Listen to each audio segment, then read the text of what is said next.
All right, we are here for Vertigo Attack episode number 69. Nice. And we have a big opening contest here as we are looking for contenders for the tag team championships.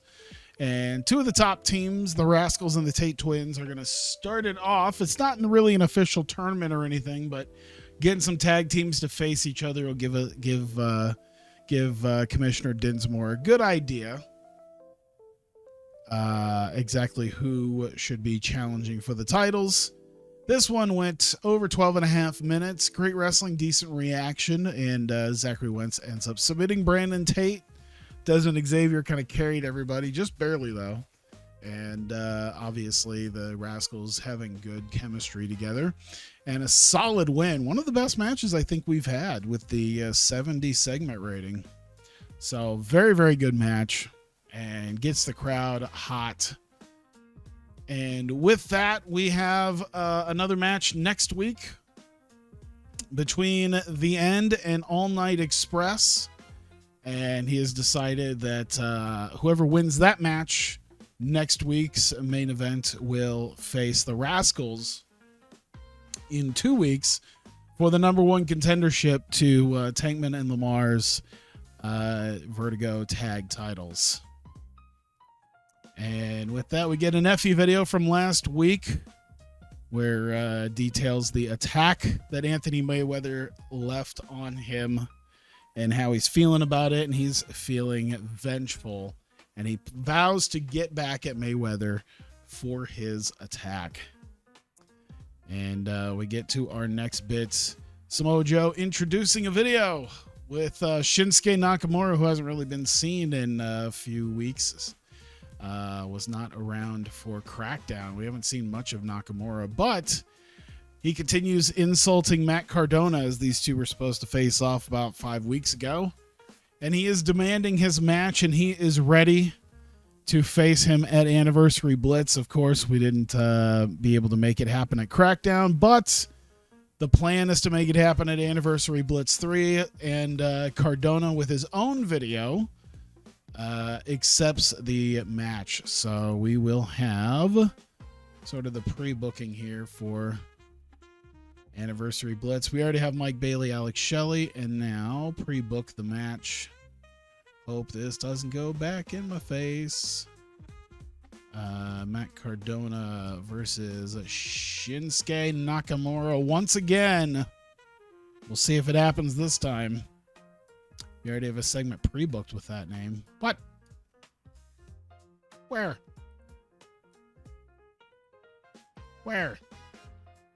Is it still back here?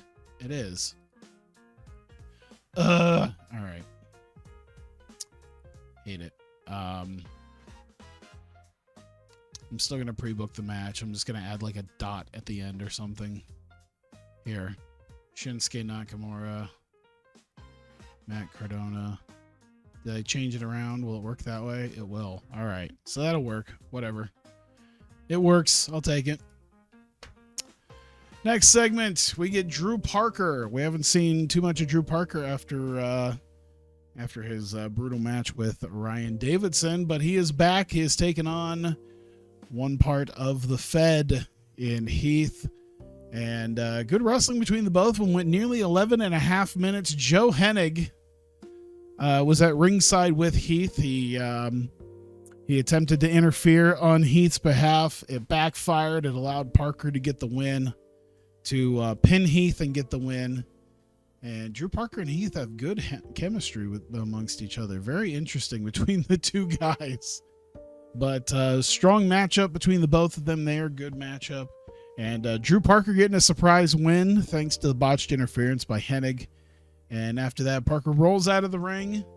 And after the roll up, and Heath and Joe Hennig are furious about it. They're irate, kicking the ropes, arguing with the ref, and yelling at Drew Parker as he heads to the curtain and to the back.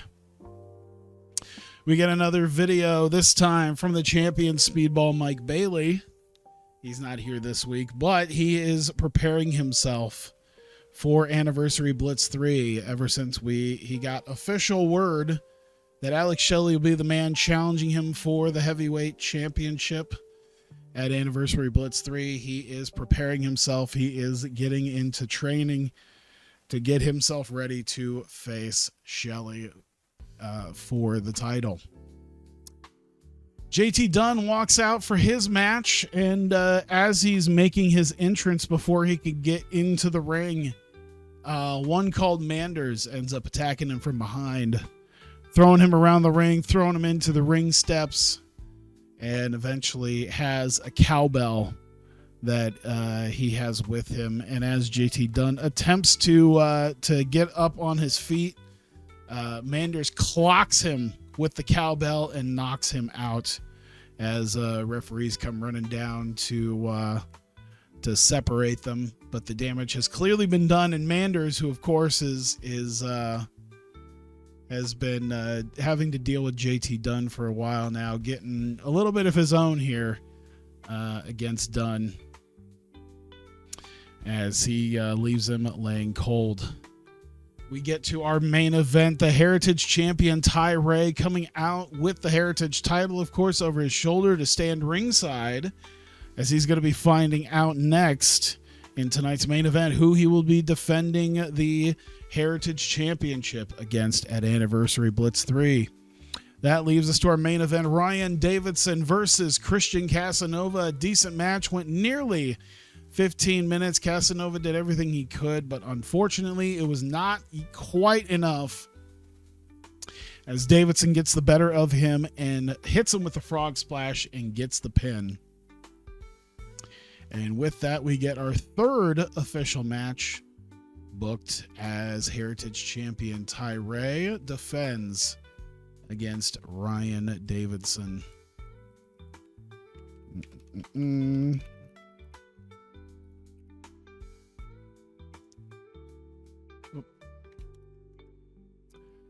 we go. Title, Heritage, boom. All right, so we've got two of our title matches set up, and it looks like in a couple weeks we will have our third title match set up. With that, of course, Ryan Davidson looks at Ty Ray after the win, opens up the ropes for him, and dares him to come into the ring so that they could face off, perhaps even try to attack him.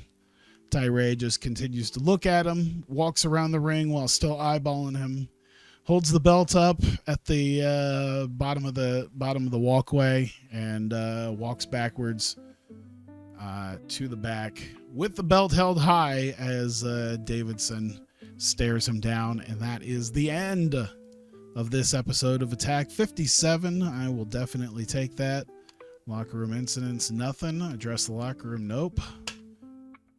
We move on. Okay, we are here for Vertigo Attack episode number 70. 462 people here at Broadlawns Arena for this show. We're just a few episodes left of Attack as you know it. We'll be done before the end of the month here, right before Anniversary Blitz. But speaking of, we start off with a tag team match, the Throwbacks versus the Neo Body Guys. Not a lot of wrestling, not a lot of heat. But Eric Cannon ends up, the finish basically Caesar Bononi getting up on the apron, looking to get the better of the Throwbacks. Accidentally hits Jesse Goddard. And while the ref is tending to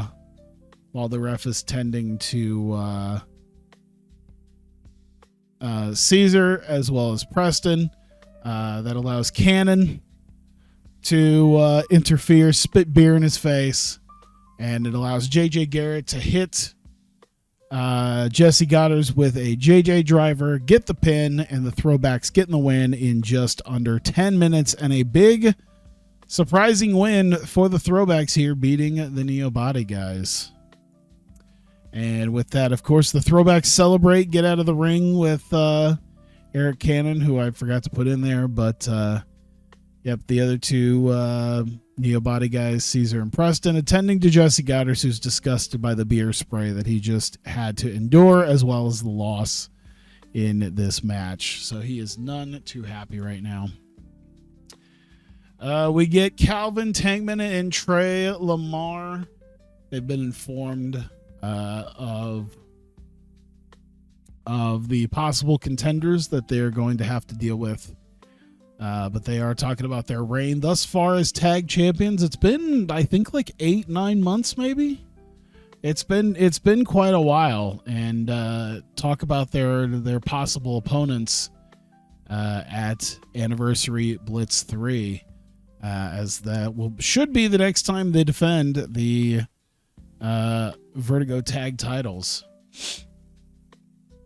Cyrus Fees had a pre-tape where he was backstage in a meeting room having a sit-down interview with Anthony Mayweather, Effie, and Tim Donst, who, of course, has had some issues with Mayweather as well.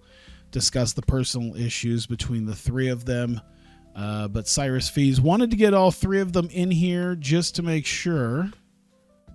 By the way, yeah, Anthony Mayweather improvised well. Effie didn't do well without a script to follow. Pre-taping allowing multiple takes. Tim Donst struggled without a script. Jesus. Okay. But yeah, this allowed all of this kind of behind the back sneaky stuff between three day one guys in Vertigo as they bring them in here. And Cyrus Fees announces that Commissioner Dinsmore has decided that he's going to give them all a chance at a Vertigo world title match, which, of course, both Mayweather and Effie, former champions. Tim Donst has not been, but he decides the Commissioner Dinsmore has decided to make a three-way dance at Anniversary Blitz. Let's see, Anthony Mayweather, Effie, and Tim Donst.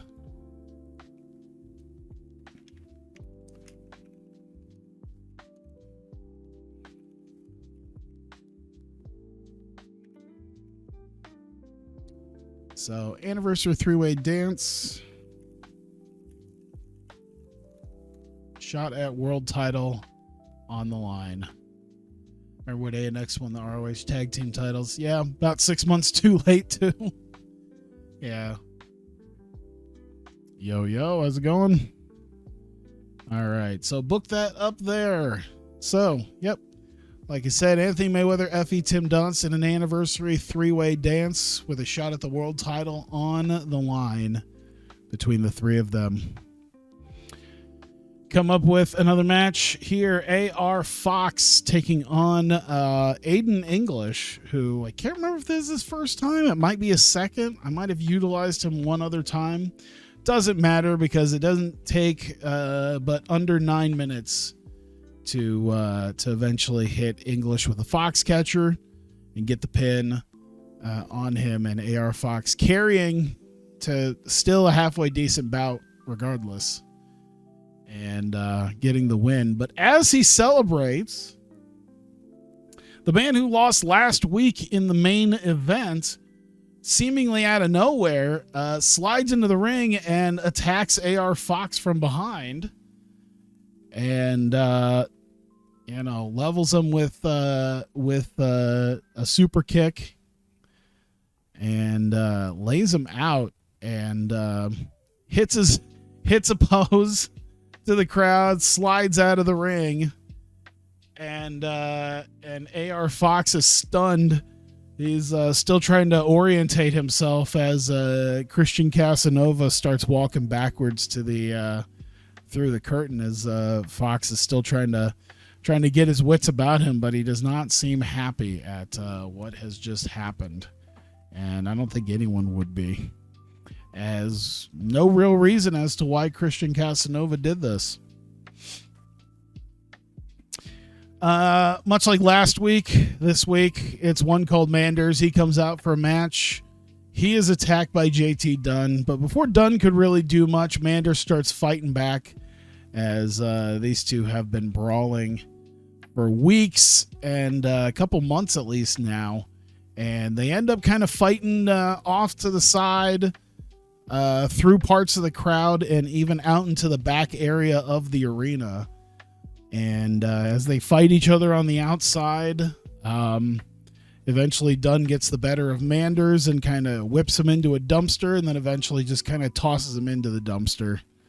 And Manders wasn't, completely knocked out for it, but was enough to get him in there as Dunn definitely was hoping for it to not be as hard as it was, and referees coming to try to break this up, and just leaving it at that. So a lot of attacks between Manders and Dunn for the last few months here.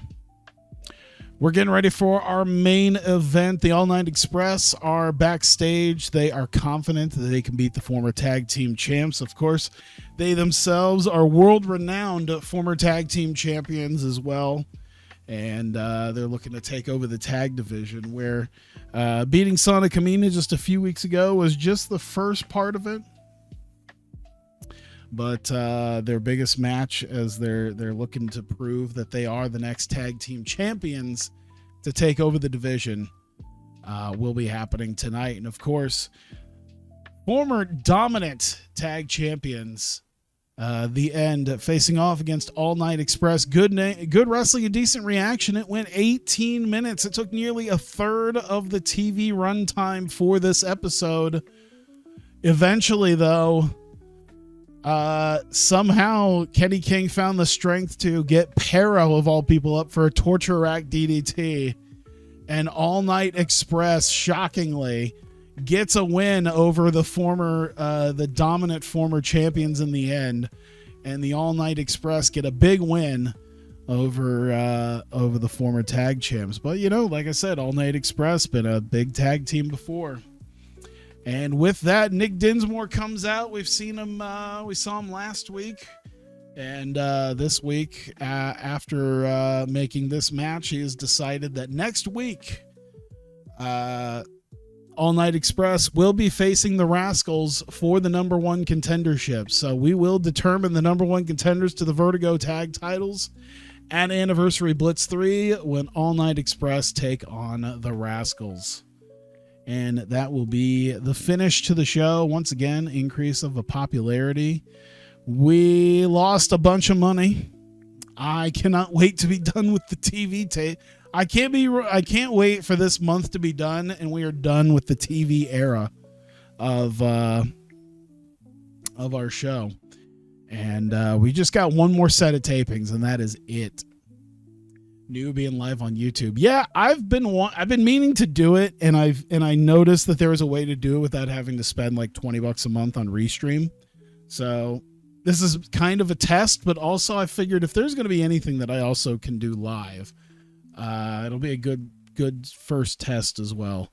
So assuming everything kind of, it's TEW, so we'll see how well it runs. I assume it'll run just fine, considering it's a text-based game. But yeah, let's see here. Gain everywhere. We even gained a full point in the Midwest. All right. We are here at Narimasu Act Hall, sold out for the first show of the month. It is the Sunshine Stage Tour here in Tokyo. There will be a couple other shows both in Osaka and Nagoya, but we got our Tokyo show here. And Sairi Namba opens up the show, running down the card for the day, including our main event, Free Wi-Fi, taking on JK Fallen Stars. So that will be our main event to look forward to, as well as a three-way dance and a litany of other one-on-one matches, including this very first one, Raku taking on Yoshiko Hasegawa. A decent reaction between the crowd, subpar wrestling. Just over 7.5 minutes, and Raku ends up getting the win with the Goodnight Express over Yoshiko Hasegawa. Really off her game. Raku carried her through this match, and there you go. So Raku getting the win somehow. Well, of course, getting the win, but somehow being a carry job is funnier to me. We go to our next match, Himawari, who's still very early in her career, taking on Momoko Hanazono. And Momoko was a little bit off her game, but decent reaction. The crowd, they're getting white hot, even though the subpar wrestling. And Momoko looked to get the win here, but a shock roll-up from Himawari using the ropes for leverage in just under 9 minutes, and Himawari gets a big win. I can't remember if it's the first win of her career, but I'd have to check. I couldn't really... I'd probably have to look here, because I don't think I gave her any in the match history. No, she does have a win already somewhere. Well, she has this 3-way, so I think this might be her first official one-on-one win, which, I mean, she's been in a lot of 3-way dances anyway, so this is her first one-on-one win, I believe, of her career, and a surprising one over Momoko Hanazono. We get to our next match, Miyakoko Army taking on Arisu Endo and Lady C. And decent reaction. Once again, some more subpar wrestling. Miyakoko Army ends up getting the win just under 9.5 minutes. Chieko Ishikawa submits Lady C as Asako keeps Arisu from getting in to break it up. And Asako Miya has a strong connection with the young female demographic who really liked her winning. Is that a thing now that we get to bring Asako Miya around to inspire future generations of Joshis? Oh boy. So hey, getting a nice win there. And we get another match here, a little bit bigger match between two halves of active tag teams, including one half of our Twin Spirit champions, Asahi, taking on Revelation's Haruna Neko.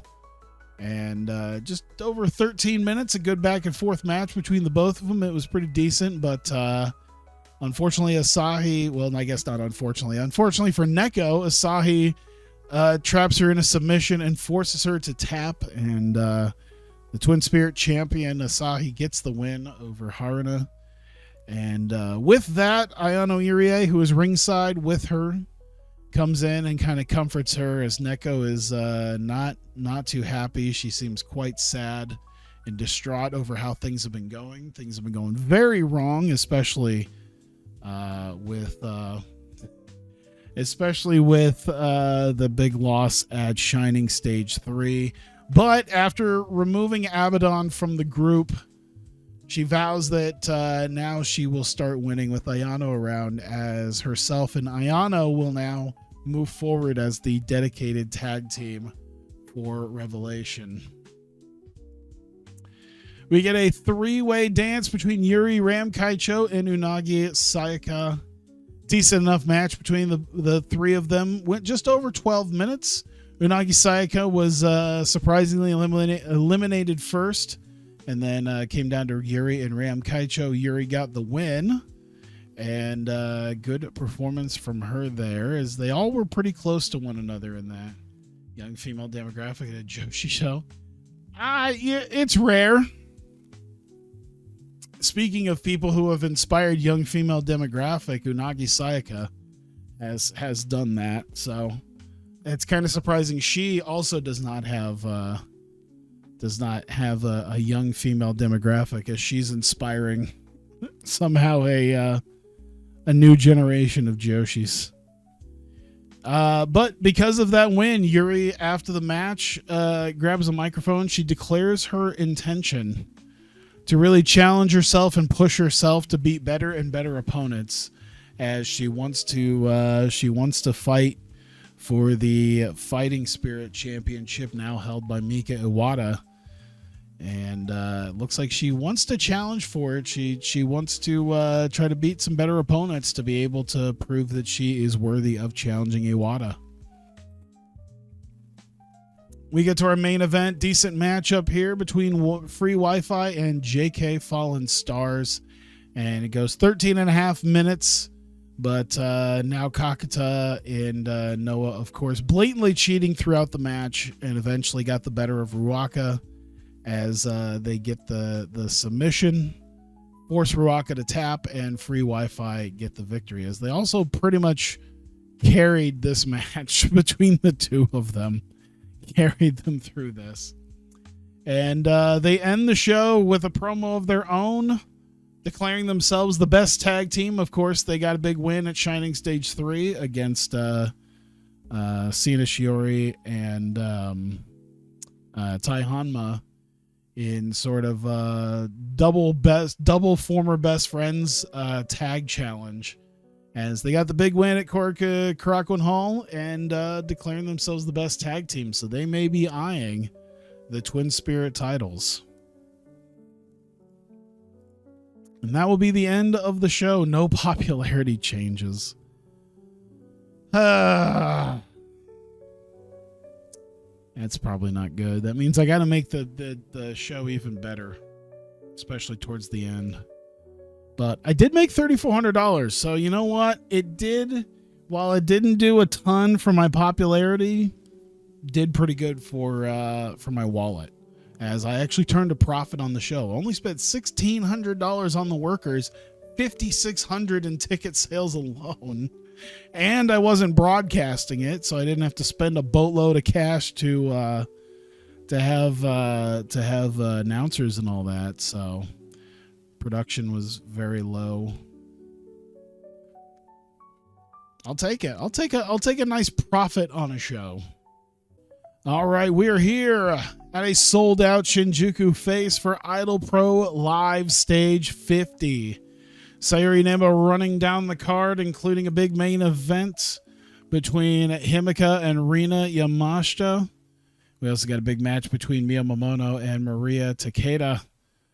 But she introduces Chanyota and Hanako, who come out. They said they are not officially signed, but they are looking to team again after teaming up at Korakuen Hall for Shining Stage 3.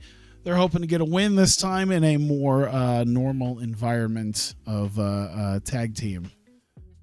So we see here, but they do have to face AI Princess, who does have a decent amount of momentum going their way. And in just over 9 minutes, now Ishikawa submits Chanyota. And AI Princess gets the win over Hanako and Chanyota there. Yuki Arai off her game. No one really as a big standout there. Now Ishikawa was the best out of them, but Yuki Arai was kind of off her game, and Hanako was almost there too. So interesting stuff. Now and Yuki discuss the win that they had in the tag team turmoil, the 5-team turmoil. For the number one contendership at Shining Stage 3, and they hope to win at the next Korakuen, as I believe we can probably officially put that. I believe it's just a live stage, right?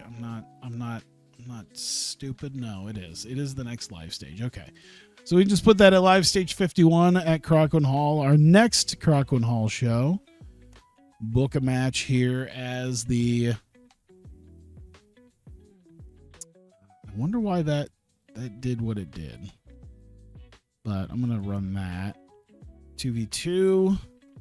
But we are going to get the first official title defense of the JD Lionesses versus AI Princess.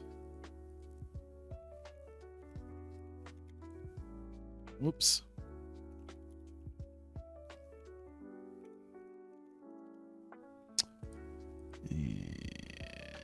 There we go. So we've got that set up. And we go on Ram Kaicho after her win and after getting rid of Yuna Mizumori, getting rid of how she felt as the anchors around her. She plans on getting back into title contention. She was close, about a year and a half ago or so.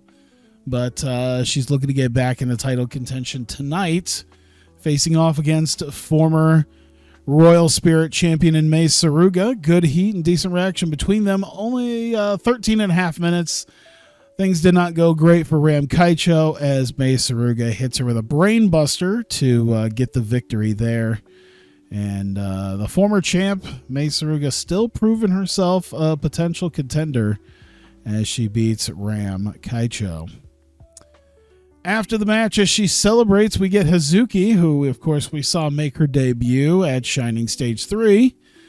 She comes out, quickly introduces herself to Mei. They shake hands as there seems to be, some smiles between them until Hazuki basically kicks her in the face, knocks her down, and moves her to the ropes and just starts face washing her with her boot until people around ringside kind of come in and until they pull her apart and seemingly just kind of the almost out of nowhere turd from Hazuki just attacking Mei Suruga and leaving her there as she had to be pulled apart and eventually goes to the back. And Hazuki doesn't really look mad at her, just kind of determined and smug is the way to kind of look at Hazuki's face right now. Not sure what got into her attacking Mei Suruga, but we'll probably find out in the future. Meanwhile, we got two people who were at the last show, JK Fallen Stars and Miyakoko Army. And this time, a decent reaction, but still subpar wrestling between them. And JK Fallen Stars did get the win here as Hina pinned Asako Miya, who was the weak link, really getting dragged around here. Struggling to keep up with everyone. But JK Fallen Stars getting the win. And moving on here. We get to 6-person tag match. Michiko leading Ayano Irie and Haruna Neko. Now, of course, they suffered the loss at Shining Stage 3. And rallies her group, berates them for the loss, but because they got rid of Abaddon and going on as a 3-person group with Ayano Irie, Michiko's determined to come in tonight and lead the team to victory as they take on the strong kickers, Kamiyu Mirai and Marika Kobashi. And a decent match between them, just over 14 minutes. Eventually, Michiko is able to get a Swanton Bomb in on Kamiyu and get the win. And Revelation, a much-needed win after their big loss to Miyakoko Army and Raku at Korakuen Hall just about 2 weeks ago. Marika, of course, not able to keep up with everybody there. Kamiyu and Michiko kind of carrying everybody else, but strong win for Michiko. And she, after the match, said it has been a little too long since she's been able to challenge for a title. She's always seemingly fallen short of being able to challenge for it, and she's looking to bounce back from this this side quest or whatever you would want to call it, the fluke win that Miyakoko Army got against them, as Michiko is looking to get back into contention to the Royal Spirit Championship. Saya Kamitani comes out. Of course, she had won a 6-way scramble at Korakuen Hall. She is the new number 1 contender for the new Fighting Spirit Champion in Mika Iwata, and greets the crowd, thanks them for their support, and declares that at live stage 51 at Korakuen Hall in 2 weeks, she will be making the official challenge. And so the match will happen. Mika Iwata, in her first title defense as the new Fighting Spirit Champion, will be taking on the number 1 contender, Saya Kamitani. So, here we go. Belt on the line. And we leave that there. So, not the main title, but we do have our 2 secondary titles that will be on the line at Korakuen Hall. So, looking forward to that, as we've got 2 matches set up for the next live stage. Get to our semi-main event, Miyamoto versus Maria Takeda. Both of them falling short of their of their respective matches a couple weeks ago. Maria, in her case, losing the Twin Spirit titles.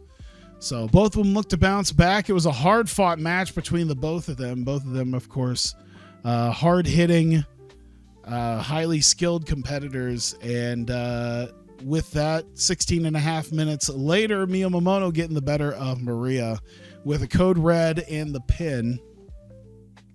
So Mio at least getting that and bouncing back, and feels that, especially a couple weeks ago at Shining Stage 3, she got quite close to the Fighting Spirit title. She almost was there. She was the runner-up, losing to Saya Kamitani. She wants to fight her way back into contention. So she is determined to be, I think, the next challenger, as she feels she got quite close to being the number one contender, and looking to change things in the future. Main event, Himeka versus Rina Yamashita.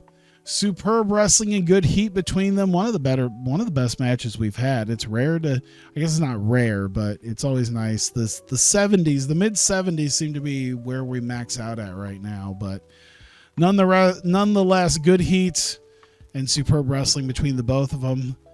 Himeka, in just over 17 minutes, eventually gets the Argentine backbreaker on Yamashita and gets the win, forces her to tap. And Himeka getting the win in the main event here at Live Stage 50.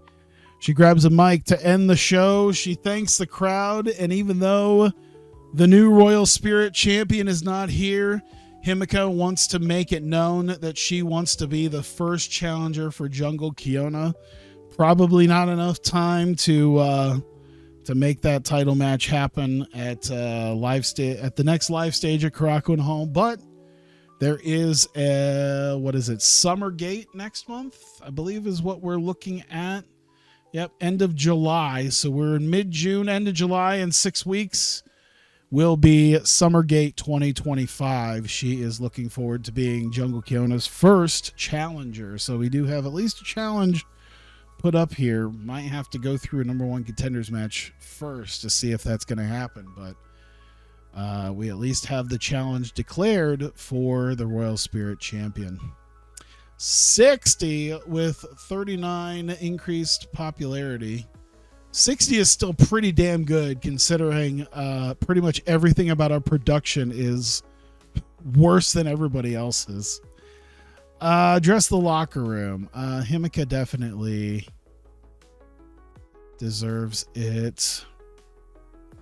Let's see here. I'd say Kamiyu and Michiko, I think, deserve that as well. I don't think I've praised Kamiyu. I've praised Himeka a fair bit, but I want to praise them for their performances. Was pleased, seemed pleased, seemed pleased. All right. We lost $2,700. That's fine. Technically, when I first ran this and we didn't actually do the broadcasting, I did make some money. So the show costs for broadcasting this is definitely what changed it. Yeah. Like venue hire overall, like it would have cost way less if we weren't broadcasting it, but I'm okay with that because we actually lost less money on this show than we made on our spot show just last week. So I'm perfectly okay with this. And post-show finances are okay. We're still very much in the green right now, if only just barely. Gained everywhere. We actually gained an extra one in Kanto, so there you go.